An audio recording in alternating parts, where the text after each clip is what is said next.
Hey guys, in today's video I'm going to be talking about what I learned deploying my first web app, which you can see in front of me here. Let's begin with the tech stack I used. For the backend, I used Django REST framework, which I love using and I recommend to anyone. And for the front end, I used VueJS, which I also recommend to people. It's been a really nice experience actually programming this. And then for my CSS at the moment, I'm using Bulma, but I think CSS I'd be more inclined to switch out from time to time, perhaps. Maybe something like Tailwind.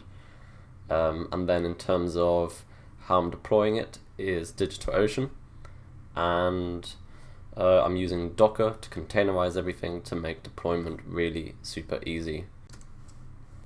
If I learned one thing in the process of deploying this website, it's that Docker is awesome and you should Dockerize your project. That's the only thing you really need to take away from this video.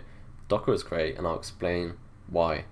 I tried deploying without Docker first, and it's just a pain because you rent your DigitalOcean server, you SSH into it, and then you suddenly have to recreate your environment exactly the same as your environment from where you started developing locally.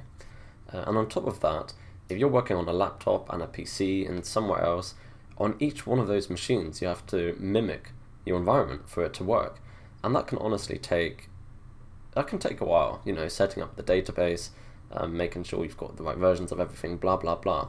It's a real painful process. And one thing I learned here with Docker, you can just run your Docker file, the environment gets made for you when you build, and boom, everything works. You can just clone your Git repository wherever you are, and boom, everything works. So that's like the biggest technical time saver for me that I noticed. So that was really nice. And on top of that, the other thing I wanted to mention, just the same, like if you do happen to build a website which is sort of turns into a company and you're hiring people, if you've Dockerized your project, they don't have to spend a whole day setting up their environment. All they have to do is go to your Git repository, clone all your files, and then pretty much just build, and they're ready to start developing. So yeah, Docker, I really fell in love with it over the process of deploying this. The other thing I would say is more specific to Django is, in order to Dockerize it, I really recommend using the cookie cutter project. Now, I've got a few projects on the go at the moment, and in one of them I sort of just ticked all the options, and that can get quite big and bloated, and you really have to kind of learn to navigate it. But what you can do, you can just start it. You can just start your normal Django project as you usually would. You can copy the Docker file, you can copy the environment variables, and you can change your settings a bit to process those environment variables, and you've pretty much got something that's production ready. And that's what I did with Questionly, which still needs a lot of work. But so those are kind of the small technical things I learned. Another reason the cookie cutter is so great is because it comes with this traffic configuration where pretty much all you have to do is put in your domains that you're going to be using and your subdomains, and then it pretty much maps those subdomains or domain, whatever, to whatever part of the project you want to map to, for example the API or the Vue.js front end, and etc. And all I really had to do was manually Dockerize the Vue.js project, and even then I found a Medium sort of post which kind of helped me go through that, and then all you needed to do was again have your YAML file, make sure that you started that service. So that's kind of enough about Docker. What's the most annoying problem I ran into, the one that frustrated me the most and ironically took me the longest to figure out, was static files.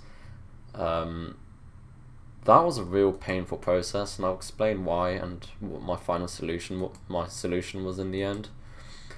And that's basically, I used one, and I just mean for the admin. I just wanted to be able to have all the CSS load on my admin, what was happening, that my whole project was deployed, but whenever I wanted to reach the admin panel, there was no CSS, so I could log in, but everything was just on the left hand side, no styling or anything. It was real painful and it was really annoying me.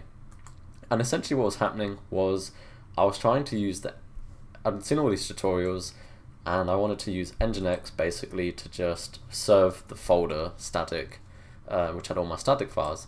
Now the problem was, and it took me a while to actually look into the Traefik file because I'd never heard of Traefik before and I'd never used Traefik before, and eventually I looked in it and I was like, oh yeah, the nginx will only serve the static files to basically questionly.app, which was this, and www.questionly.app. So these are the same. Oh, I needed to log in for that.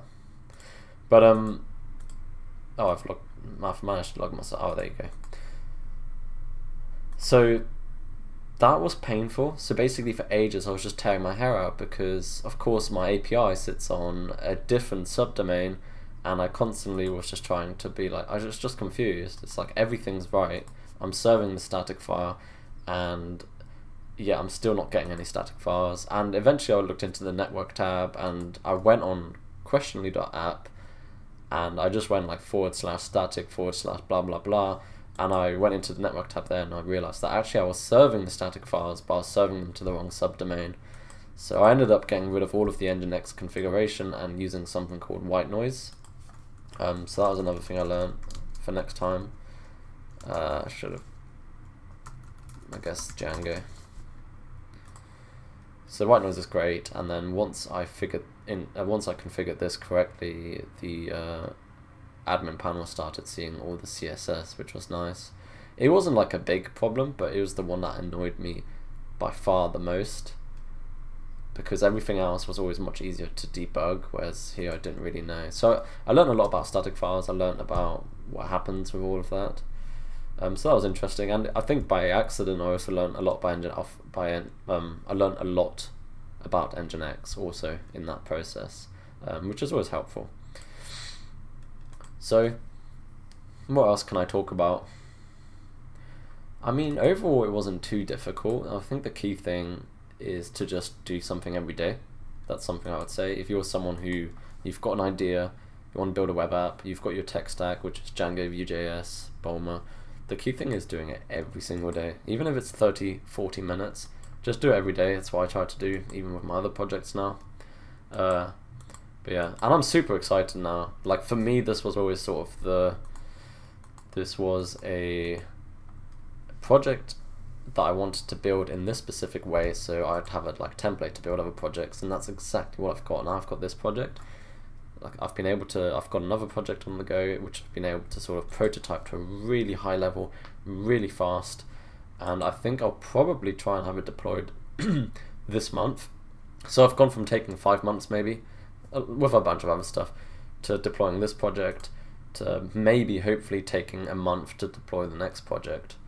And then who knows, after that, if the project is small enough, it could be 2 weeks, 3 weeks, and it will just become a sort of, the time it will take me to develop the project will just be the dev time and not all of the other stuff, which is the most painful stuff for me, because we all know that being a sysadmin and being a dev are different jobs, you know, so if you're sort of doing everything by yourself, it's more to learn.